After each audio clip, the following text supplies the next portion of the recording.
Hello every one, എൻ്റെ പേര് doctor Anjali. ഞാൻ കുട്ടികളുടെ ഡോക്ടറാണ്. നിങ്ങൾക്ക് എല്ലാവർക്കും അറിയാം, പനി വരാത്തതായിട്ട് ഒരു കുട്ടിയും കാണില്ല അല്ലേ? ജീവിതത്തിൽ എപ്പോഴെങ്കിലുമൊക്കെ കുഞ്ഞുങ്ങൾക്ക് പനി വരും. ഹോസ്പിറ്റലിലൊക്കെ ആണെങ്കിലും നമ്മൾ ഏറ്റവും കൂടുതൽ പോകുന്നത് ചിലപ്പോൾ പനി കൊണ്ടിട്ടായിരിക്കും കുഞ്ഞുങ്ങളെയും കൊണ്ട് പോകുന്നത് അല്ലേ? പനി വന്ന ആദ്യത്തെ 1-2 ദിവസത്തിനുള്ളിൽ തന്നെ ഹോസ്പിറ്റലിൽ പോയി മിക്കവരും ഡോക്ടറെ കാണാറൊന്നുമില്ല. നമ്മൾ നമ്മളുടെ വീട്ടിലുള്ള എന്തെങ്കിലുമൊക്കെ ഹോം റെമഡി പൊടിക്കൈയൊക്കെ നമ്മൾ ചെയ്തു നോക്കും. എന്നിട്ട് പനി കുറഞ്ഞില്ലെങ്കിലായിരിക്കും മിക്കവരും ഹോസ്പിറ്റലിലോട്ട് കുഞ്ഞിനെ കൊണ്ടുപോകുന്നത്. അപ്പൊ നമ്മുടെ വീട്ടില് കുഞ്ഞിന് പനി വന്നാൽ എന്തൊക്കെ കാര്യങ്ങളാണ് നമ്മൾ ശ്രദ്ധിക്കേണ്ടത്, അല്ലെങ്കിൽ എന്തൊക്കെ കാര്യങ്ങളാണ് നമ്മൾ ചെയ്യേണ്ടത് എന്നതിനെ കുറിച്ചിട്ടാണ് ഇന്നത്തെ വീഡിയോയിൽ നമ്മൾ സംസാരിക്കുന്നത്. അപ്പോൾ വീഡിയോ തുടങ്ങുന്നതിന് മുന്നേ ഞാനൊരു കാര്യം പ്രത്യേകം പറയട്ടെ. നിങ്ങളുടെ കുഞ്ഞിന് 3 മാസമോ അതിൽ കുറവോ ആണ് പ്രായമെങ്കിൽ ഞാൻ ഈ പറയുന്ന ഒരു ഹോം റെമഡിയും, ഇപ്പൊ ഞാൻ ഈ പറയുന്നതെന്നല്ല, യൂട്യൂബിൽ കാണുന്ന ഒരു ഹോം റെമഡീസും നിങ്ങൾ നിങ്ങളുടെ കുഞ്ഞിന് അപ്ലൈ ചെയ്യരുത്. അതായത് 3 മാസം പ്രായത്തിൽ താഴെ വരുന്ന ഏതൊരു കുഞ്ഞിനും ഉണ്ടാവുന്ന പനി നമ്മൾ സീരിയസ് ആയിട്ട് തന്നെ എടുക്കണം. നമ്മൾ എത്രയും പെട്ടെന്ന് പോയിട്ട് ഒരു പീഡിയാട്രീഷ്യനെ കൊണ്ടുപോയി കാണിക്കണം. അതല്ലാതെ നമ്മളുടെ വീട്ടിൽ വലിയ കുട്ടികൾക്ക് ചെയ്തു നോക്കുന്നത് പോലെ തുടച്ചു കൊടുക്കുകയോ അല്ലെങ്കിൽ എന്തെങ്കിലും പാരസെറ്റാമോളൊക്കെ എടുത്തു കൊടുക്കുകയോ അങ്ങനെ ഒന്നും നമ്മൾ ചെയ്യരുത് കേട്ടോ. എത്രയും പെട്ടെന്ന് നമ്മൾ ഒരു ഡോക്ടറുടെ അടുത്ത് കുഞ്ഞിനെ കൊണ്ടുപോകണം. അപ്പൊ നമുക്ക് വിഷയത്തിലോട്ട് കടക്കാം. ഇനി നമ്മൾ എങ്ങനെയാ കുട്ടിക്ക് പനി ഉണ്ടെന്ന് അറിയുന്നത്? സാധാരണയായിട്ട് മിക്കവരും ചെയ്യുന്നതെന്ന് പറഞ്ഞാൽ ഒന്നെങ്കിൽ കുഞ്ഞിന്റെ നെറ്റിയിൽ നമ്മൾ ഇങ്ങനെ ഒന്ന് കൈ വെച്ചിട്ട് നോക്കും, അല്ലെങ്കിൽ കുഞ്ഞിന്റെ കഴുത്തിലോ അല്ലെങ്കിൽ നെഞ്ചിലോ ഒന്ന് കൈവച്ച് നോക്കും. അങ്ങനെയല്ലേ നമ്മൾ പനി ഉണ്ടെന്ന് അറിയുന്നത്. ഇപ്പൊ കുട്ടികളൊക്കെ ഉള്ള വീടാണെങ്കിലേ അങ്ങനെ ഒരിക്കലും ചെയ്യാണ്ടിരിക്കുക. പറ്റുമെങ്കിൽ ഒരു തെർമോമീറ്റർ എപ്പോഴും കയ്യിൽ കരുതുന്നത് വളരെ നല്ലതായിരിക്കും. ഇപ്പൊ 1-2 കുട്ടികളൊക്കെ ഉള്ള ചെറിയ കുട്ടികളൊക്കെ ഉള്ള വീടാണെങ്കിലേ, കാരണം അതിന്റെ ഇമ്പോർട്ടൻസ് എന്താണെന്ന് പറഞ്ഞാലേ, നമ്മൾ കൈ കൊണ്ട് നമ്മൾ എപ്പോഴും ടെമ്പറേച്ചർ നോക്കുമ്പോഴത്തേക്കും ഇത് ഒരു വ്യക്തിയിൽ നിന്ന് ഒരു വ്യക്തിയിലോട്ട് അത് നോക്കുന്നതിന്റെ ഒരു കണക്ക് വ്യത്യാസമായിരിക്കും.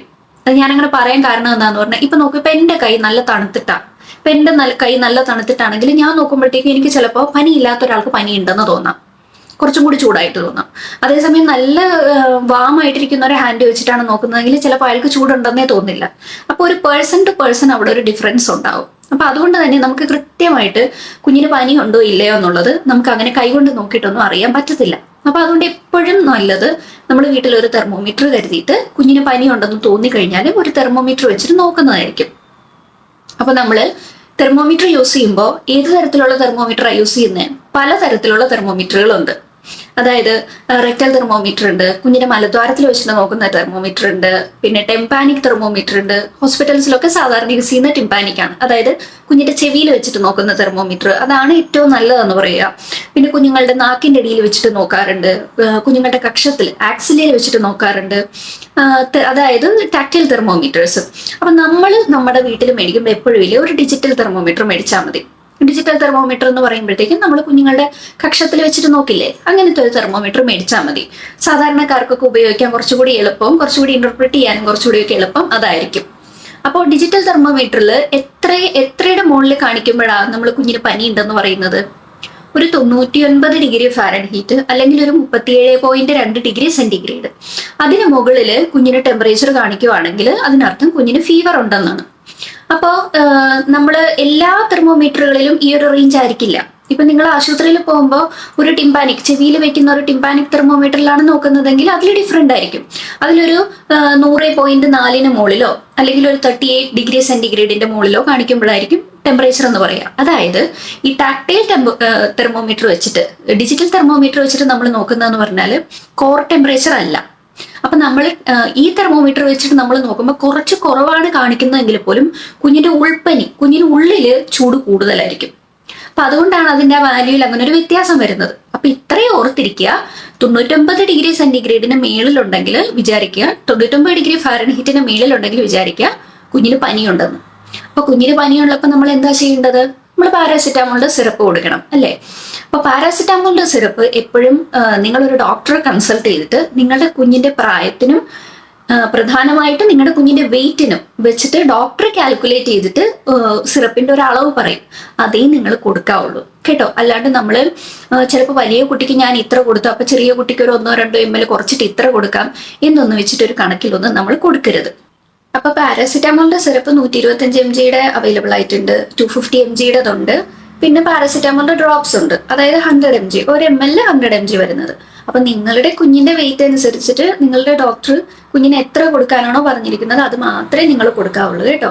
പാരാസെറ്റാമോളിന്റെ അളവൊക്കെ ഓവർഡോസ് ആയി പോവുകയാണെങ്കിൽ കുഞ്ഞിന് പാരാസെറ്റാമോളിന്റെ പോയ്സണിങ് ഒക്കെ വരാനുള്ള സാധ്യത വളരെ കൂടുതലാണ്.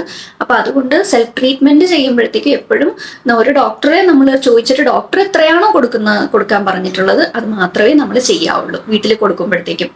പിന്നെ വേറൊരു കാര്യം എന്ന് പറഞ്ഞാൽ ചില ആളുകളുണ്ടല്ലോ ഈ പാരാസെറ്റാമോൾ കൂടാതെ കുട്ടികൾക്ക് മെഫിനമിക് ആസിഡ് കണ്ടന്റുള്ള സിറപ്പ് കൊടുക്കാറുണ്ട്, ചില ആളുകൾ ഡൈക്ലോ കൊടുക്കാറുണ്ട്, ചില ആളുകൾ ആസ്പിരിൻ കൊടുക്കാറുണ്ട്, ചില ആളുകൾ ബ്രൂഫൻ കൊടുക്കാറുണ്ട്. അപ്പൊ അങ്ങനെയൊക്കെ കുഞ്ഞിന് കൊടുക്കുന്നതെന്ന് പറഞ്ഞാൽ എപ്പോഴും ഓർക്കുക, കുട്ടികൾക്ക് എപ്പോഴും സേഫ് ആയിട്ടുള്ളത് പാരാസെറ്റാമോൾ ആണ്. ഈ ആസ്പിരിൻ ഒന്നും കുട്ടികൾക്ക് ഒരിക്കലും നമ്മൾ കൊടുക്കരുത് കേട്ടോ. ഡൈക്ലോ ഒക്കെ ആണെങ്കിലും കുഞ്ഞുങ്ങൾക്കൊട്ടും സേഫ് അല്ല, വലിയ ആൾക്കാരെ പോലെ അല്ല. അപ്പൊ അതുകൊണ്ട് എപ്പോഴും നമ്മൾ വീട്ടിൽ കൊടുക്കുമ്പോഴത്തേക്കും പാരാസെറ്റാമോൾ കൊടുക്കുന്നത് തന്നെയാണ് എപ്പോഴും നല്ലത്. ഇനി പാരാസെറ്റാമോൾ കൊടുത്തു കഴിഞ്ഞിട്ട് പിന്നെ നമ്മൾ ശ്രദ്ധിക്കേണ്ട കാര്യം എന്താണ്? നമ്മൾ കുഞ്ഞിനെ നന്നായിട്ടൊന്ന് തുടച്ചു കൊടുക്കണം. തുടച്ചു കൊടുക്കുന്നത് വളരെ ഇമ്പോർട്ടൻ്റ് ആണ് കേട്ടോ. നമ്മൾ എന്തൊക്കെ ചെയ്തെന്ന് പറഞ്ഞാലും നമ്മൾ കുഞ്ഞിനെ ഒന്ന് തുടച്ചു കൊടുക്കുകയാണെങ്കിൽ കുഞ്ഞിന്റെ പനി പെട്ടെന്ന് കുറയും. അത് മാത്രമല്ല, നിങ്ങൾ കേട്ടിട്ടുണ്ടോ ചില കുട്ടികൾക്ക് ഒരു 5 വയസ്സ് വരെ പ്രായമുള്ള കുഞ്ഞുങ്ങൾക്ക് പനിയിൽ നെറ്റി കയറിയിട്ട് ടെമ്പറേച്ചർ നെറ്റിയിൽ കയറിയിട്ട് ചില കുഞ്ഞുങ്ങൾക്ക് ഫിറ്റ്സ് ഉണ്ടാവാനുള്ള സാധ്യതയുണ്ട്. അപ്പൊ അങ്ങനെയൊക്കെയുള്ള സീരിയസ് ആയിട്ടുള്ള കോംപ്ലിക്കേഷൻസ് നമ്മളൊന്ന് കുഞ്ഞിന്റെ ശരീരം തുടച്ചു കൊടുത്ത് ഒന്ന് ടെമ്പറേച്ചർ കുറയ്ക്കുന്നതിലൂടെ അത് സഹായിക്കും കേട്ടോ. അപ്പൊ നമ്മൾ എങ്ങനെയാണ് കുഞ്ഞിന് തുടച്ചു കൊടുക്കുന്നത്? കുഞ്ഞുങ്ങൾക്ക് തുടച്ചു കൊടുക്കുന്നത് എങ്ങനെയാണെന്നുള്ളത് മിക്കവർക്കും സംശയമാണ്. അതായത് ഏത് തരം വെള്ളമാണ് ഡോക്ടർ ഉപയോഗിക്കേണ്ടത്, എവിടെയൊക്കെയാണ് തുടച്ചു കൊടുക്കേണ്ടത്, എത്ര നേരമാണ് തുടച്ചു കൊടുക്കേണ്ടത്, എങ്ങനെയാണ് തുടച്ചു കൊടുക്കേണ്ടത് എന്നൊക്കെയുള്ളത് മിക്കവർക്കും അറിയത്തില്ല.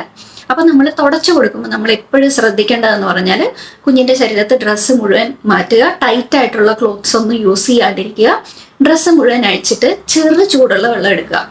നമ്മൾ ഒരിക്കലും ഫ്രിഡ്ജിൽ വെച്ച തണുത്ത വെള്ളമോ അല്ലെങ്കിൽ തീരെ തണുപ്പുള്ള വെള്ളമോ ഒന്നും എടുക്കരുത്. എപ്പോഴും നമ്മൾ എടുക്കുമ്പോഴത്തേക്കും ചെറു ചൂടുള്ള വെള്ളമാണ് എടുക്കേണ്ടത്. എന്തുകൊണ്ടാണ് ഈ ചെറു ചൂടുള്ള വെള്ളം എടുക്കണമെന്ന് പറയുന്നത്? നമ്മൾ ഈ ചെറു ചൂടുള്ള വെള്ളം കൊണ്ട് കുഞ്ഞിന് തുടച്ചു കൊടുക്കുമ്പോഴത്തേക്ക് കുഞ്ഞുങ്ങൾക്ക് ബോഡിയിൽ വാസോഡൈലറ്റേഷൻ ഉണ്ടാവും. അപ്പോൾ വാസോഡൈലറ്റേഷൻ ഉണ്ടാകുമ്പോഴത്തേക്കും പെട്ടെന്ന് തന്നെ അത് ഹീറ്റ് കളയാനായിട്ട് അത് സഹായിക്കും. അതേസമയം നമ്മൾ തണുത്ത വെള്ളമാണ് ഉപയോഗിക്കുന്നതെങ്കിൽ നേരെ ഓപ്പോസിറ്റ് എഫക്റ്റ് ആണ് ഉണ്ടാകുന്നത്. അതായത് വാസോ കൺസ്ട്രക്ഷൻ ഉണ്ടാകുമ്പോഴത്തേക്കും നമ്മൾ നോക്കുമ്പോഴത്തേക്കും വാസോ കൺസ്ട്രക്ഷൻ കാരണം ശരീരം തണുത്തതുപോലെ ഇരിക്കുകയും ചെയ്യും, പക്ഷെ എന്നാൽ കുഞ്ഞിന് ഉൾപ്പനി ഉണ്ടാവുകയും ചെയ്യും. അപ്പൊ എപ്പോഴും നമ്മൾ ശ്രദ്ധിക്കണം, കുഞ്ഞിന് ചെറു ചൂടുള്ള വെള്ളത്തിൽ മാത്രമേ തുടച്ചു കൊടുക്കാൻ പാടുള്ളൂ. തുടച്ചു കൊടുക്കുമ്പോൾ എങ്ങനെയാ തുടച്ചു കൊടുക്കേണ്ടത്? കുഞ്ഞിന്റെ ശരീരം മൊത്തം തുടച്ചു കൊടുക്കണം. നെഞ്ച് വശം അധികം തുടയ്ക്കാണ്ടിരിക്കുന്നതാണ് നല്ലത്. അതായത് നമ്മുടെ ഹൃദയം ഇരിക്കുന്ന പാടില്ലേ, അവിടെ അധികം തുടയ്ക്കാണ്ടിരിക്കുക. ഒരു 2-3 മിനിറ്റ് കുഞ്ഞിന് നന്നായിട്ട് മൊത്തത്തിലൊന്ന് തുടച്ചു കൊടുക്കുക. തുടച്ചു കൊടുത്തു കഴിഞ്ഞിട്ട് ഏതെങ്കിലും ഒരു തുണി കൊണ്ടിട്ട് കുഞ്ഞിനെ നന്നായിട്ടൊന്ന് കവർ ചെയ്യുക. കാരണം കുഞ്ഞിന് തണുക്കുമല്ലോ. അപ്പൊ അത്രയും ചെയ്യുമ്പോൾ തന്നെ കുഞ്ഞിന്റെ ശരീരത്തിൽ നിന്ന് പെട്ടെന്ന് ഒന്ന് ചൂട് കുറഞ്ഞ് കുഞ്ഞിന് പനി ഒന്ന് കുറയാനായിട്ട് ഈ തുടച്ചു കൊടുക്കുന്നത് കൊണ്ട് ഹെൽപ്ഫുൾ ആകും. അപ്പോൾ ആ കാര്യം നിങ്ങൾ പ്രത്യേകം ഒന്ന് ശ്രദ്ധിക്കുക. പിന്നെ എന്ത് കാര്യമാണ് നമ്മൾ നോക്കേണ്ടത്? എപ്പോഴും നിങ്ങൾ ശ്രദ്ധിച്ചിട്ടുണ്ടോ, പനി വരുമ്പോഴത്തേക്കും കുഞ്ഞുങ്ങൾക്ക് ഫുഡ് കഴിക്കാൻ ഭയങ്കര മടിയായിരിക്കും അല്ലേ? നമ്മൾ എത്ര നിർബന്ധിച്ചാലും കുട്ടികൾ കഴിക്കത്തില്ല. അപ്പൊ നമ്മൾ എപ്പോഴും ചെയ്യേണ്ടതെന്ന് പറഞ്ഞാൽ ഒരുപാട് കുഞ്ഞുങ്ങളെ നിർബന്ധിച്ച് കഴിപ്പിക്കാണ്ടിരിക്കുക. നമ്മൾ അതിന്റെ ഫ്രീക്വൻസി കൂട്ടുക. ഉദാഹരണത്തിന് 4 നേരം കഴിക്കുന്ന ഒരു കുട്ടിയാണെങ്കിൽ ആ 4 നേരം എന്നുള്ളത് ഒരു 5 നേരം ആക്കുക. ഒരു 2-3 മണിക്കൂർ ഇടവിട്ട് ഒരു 2-3 സ്പൂൺ കുറച്ച് വെള്ളമെങ്കിലും നമ്മൾ കുഞ്ഞിനെ കുടിപ്പിക്കണം. വെള്ളം കുടിപ്പിക്കുമ്പോൾ ധാരാളം കുടിപ്പിക്കാനായിട്ട് ശ്രദ്ധിക്കുക. അതായത് ഫീവർ ഉള്ള സമയത്ത് കുഞ്ഞുങ്ങൾക്ക് ഹൈഡ്രേഷൻ വളരെ ഇമ്പോർട്ടൻ്റ് ആണ്. നമ്മളെ കൊണ്ട് 2-3 സ്പൂൺ ആയിക്കോട്ടെ, പക്ഷെ കുറച്ചായിട്ട് ഒരു ഹാഫ് ആൻ അവർ 1 അവർ ഗ്യാപ്പിൽ കുറച്ചെങ്കിലും നമ്മൾ കുഞ്ഞിന് വെള്ളം കൊടുക്കുക. അപ്പൊ കുഞ്ഞ് കൂടുതൽ അങ്ങ് സിക്കാവാതിരിക്കാൻ അത് സഹായിക്കും. അപ്പൊ ഇത്രയും കാര്യങ്ങളാണ് നമുക്ക് വീട്ടിൽ കുഞ്ഞുങ്ങൾക്ക് ചെയ്യാൻ പറ്റുന്നത്. അപ്പൊ എന്തൊക്കെയാ? നല്ല ആഹാരം കൊടുക്കണം, പിന്നെ കുഞ്ഞുങ്ങൾക്ക് മാക്സിമം ഹൈഡ്രേഷൻ കൊടുക്കണം, മാക്സിമം വെള്ളം കൊടുക്കണം, പാരാസെറ്റാമോൾ ടെമ്പറേച്ചർ നോക്കിയിട്ട് ടെമ്പറേച്ചർ ഉണ്ടെന്ന് തോന്നിയാൽ നമുക്ക് കൊടുക്കണം, പിന്നെ ശരീരം മുഴുവൻ തുടച്ചും കൊടുക്കണം. ഇനി പാരാസെറ്റാമോൾ നമുക്ക് എല്ലാവർക്കും അറിയാം അല്ലെ, ഓരോ 6 മണിക്കൂർ കൂടുമ്പോഴാണ് നമുക്ക് മാക്സിമം പാരാസെറ്റാമോൾ കൊടുക്കാൻ പറ്റുന്നത്. അതായത് 24 മണിക്കൂർ ഇടവേളയിൽ മാക്സിമം 4 തവണ. അതിൽ കൂടുതലൊന്നും പാരാസെറ്റാമോൾ കൊടുക്കരുത് കേട്ടോ. ഇനി എപ്പോഴാണ് നമ്മൾ ഒരു ഡോക്ടറെ കൊണ്ടേ കാണിക്കേണ്ടത്? കുഞ്ഞിന് ഭയങ്കര ചുട്ട ചുട്ടുപൊള്ളുന്ന പനി വരുന്നു. പിന്നെ ഞാൻ മുന്നേ പറഞ്ഞതുപോലെ പനി വന്നിട്ട് കുഞ്ഞിന് ഫിറ്റ്സ് വരുന്നു, കുഞ്ഞിന് ഛർദിൽ തുടങ്ങി, കുഞ്ഞ് ചുമച്ച് ചുമച്ച് ഛർദിക്കുന്നുണ്ട്, കുഞ്ഞിന്റെ ശരീരത്തിനൊക്കെ ഭയങ്കരമായിട്ടുള്ള തണുപ്പോ അല്ലെങ്കിൽ ശരീരത്തിലൊക്കെ ചെറിയ നീലിമ, ഒരു നീലിച്ച കളറ് വരിക, പിന്നെ കുഞ്ഞ് എപ്പോഴും കിടന്നുറങ്ങുന്നു, കുഞ്ഞ് ഭക്ഷണം തീരെ കഴിക്കുന്നില്ല, കുഞ്ഞിന് അതിൻ്റെ കൂടെ കണ്ടിന്യൂ ആയിട്ട് ലൂസ് മോഷൻ സ്റ്റാർട്ട് ചെയ്യുന്നു. അങ്ങനെയൊക്കെയുള്ള സാഹചര്യങ്ങളിൽ നിങ്ങൾ എത്രയും പെട്ടെന്ന് ഹോം റെമഡി ഒന്നും ചെയ്യാതെ പോയിട്ട് ഒരു പീഡിയാട്രീഷ്യനെ കാണിക്കണം, ഹോസ്പിറ്റലിൽ കൊണ്ടുപോയിട്ട് കുഞ്ഞിനെ കാണിക്കണം. അപ്പൊ ഇത്രയും കാര്യങ്ങളാണ് നമ്മൾ വീട്ടിൽ കുഞ്ഞുങ്ങൾക്ക് പനി വന്നാൽ നമ്മളുടെ വീട്ടിൽ ചെയ്യേണ്ട ഫസ്റ്റ് എയ്ഡ് ആയിട്ടുള്ള കാര്യങ്ങൾ. അപ്പോൾ വീഡിയോ എല്ലാവർക്കും പറഞ്ഞ കാര്യങ്ങളൊക്കെ എല്ലാവർക്കും മനസ്സിലായെന്ന് വിശ്വസിക്കുന്നു. എന്തെങ്കിലും ഡൗട്ട് ഉണ്ടെങ്കിൽ നിങ്ങൾ കമന്റ് ചെയ്തിട്ട് ചോദിക്കുക. അപ്പം ഇൻട്രസ്റ്റിംഗ് ആയിട്ടുള്ള മറ്റൊരു വീഡിയോ ആയിട്ട് വീണ്ടും വരാം. അതുവരെ ബൈ.